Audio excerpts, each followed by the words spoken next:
আমরা এখন এসেছি দুর্গানগর রেল কলোনির এক মাসিমার বাড়ি। ফরেস্ট চ্যারিটেবল সোসাইটির পক্ষ থেকে আমরা এই মাসিমাকে নিত্য প্রয়োজনীয় জিনিস দিতে এসেছিলাম। তখন এসে দেখি যে এনার অবস্থা খুব খারাপ, এনার পাঁচটা অপারেশন হয়েছে অলরেডি।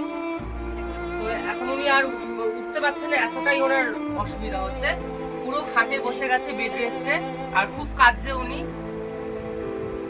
তা আপনারা তো বুঝতেই পাচ্ছেন যে এতটাই অসুস্থ যে উনি খাট থেকে উঠতে পারছেন না। তাই আমরা ওনার ঘরেতে মধ্যেই দিয়ে দিলাম চাল ডাল ইত্যাদি সামগ্রী।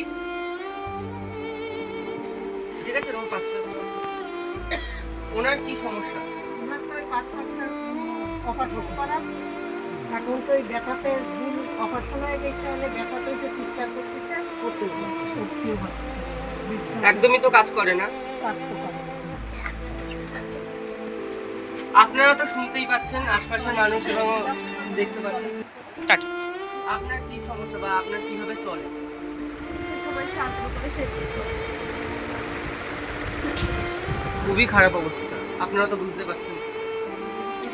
যদি কেউ সাহায্য করতে পারেন তো আমাদের সাথে যোগাযোগ করবেন ফরেস্ট চ্যারিটেবল সোসাইটির পক্ষ থেকে।